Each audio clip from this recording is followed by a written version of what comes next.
Andy Ngo is a journalist best known for reporting on American Antifa. He is an editor-at-large at the Post-Millennial and has authored reports for the New York Post and Newsweek. He drew international attention when he was beaten by Antifa on the streets of Portland in the summer of 2019. His book, Unmasked, Inside Antifa's Radical Plan to Destroy Democracy, was a New York Times bestseller. He joins me now in the studio. Andy, thank you ever so much for coming in. I've been looking forward to this all day. America in an existential crisis. I mean, Antifa, what is it? Where did it come from? And why is it ripping America apart? So understandably, all the international attention right now is on foreign policy, international issues and crisis that America has a role in. Domestically, we've been experiencing issues of attacks on freedom of expression. The world does envy America's First Amendment protections, which guarantees into the Constitution that the state cannot prosecute a citizen or anybody in America based on their views.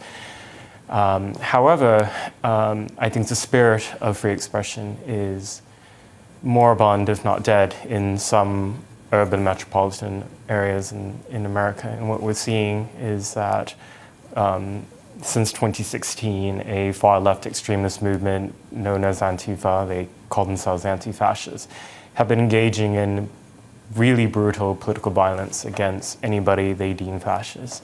Now, that can include small groups of people on the extreme far right, but by and large, it included anybody who expressed patriotic views, even public expressions of Christian worship they've gone after, and much more recently this year, they started attacking protesters who are protesting against lockdown measures or remasking measures.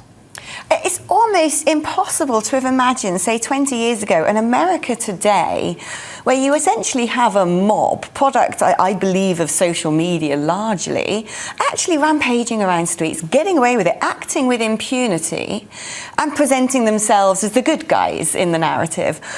Where did they come from? Who are they? How are they organising themselves? How are they funded? How are they having such a penetrative impact on American culture right now? So the Antifa call themselves anti-fascists, but their ideology is anarchist communists. The anti-fascist label is really just for branding and marketing. It makes them palatable to every decent person, right, just based on that name. But I think the same criticism I have for that is the same reason why BLM as a name, Black Lives Matter, I think is a misnomer, because if you actually look at what their co-founders espouse, you see it's a communist revolutionary ideology.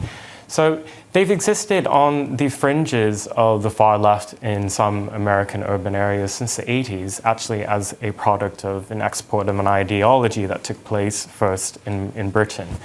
But after the surprise election win of Trump in November 2016, their messaging was mainstreamed in that now they had the entire establishment media class declaring day in and day out that America had elected a fascist regime and that people needed to resist by any means necessary.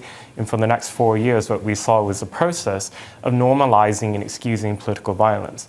The riots that took place across America after George Floyd died last year, that was largely excused if you look in the legacy press and you listen to commentators who went on broadcast television. They believed the looting was justified as a form of justified anger, as a form of reparations.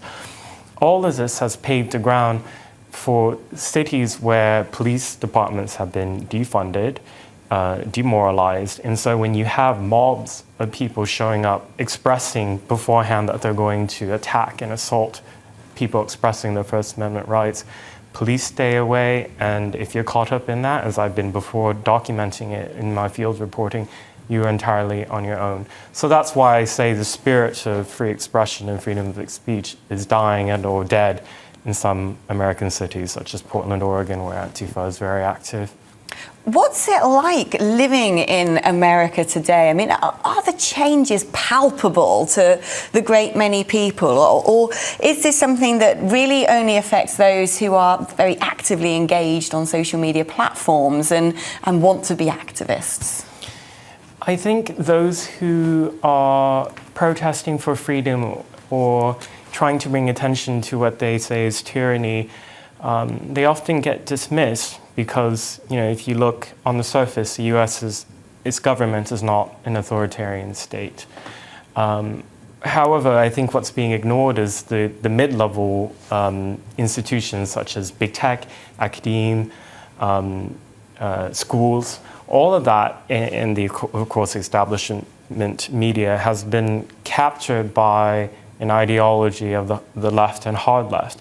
And I think previously that, that healthy debate between the right and left America, the majority were in the center. It's gone to a point now where the left in America have come to accept and tolerate forms of political violence, and they're willing to excuse it. And I think that is a line that's been crossed where I don't know if we can go back, but it's a significant line, because if we can't have discussions with one another, then what you have is violence, and that's what you're seeing in many urban areas. A troubling picture. Andy, thank you ever so much for coming into the studio and sharing your views.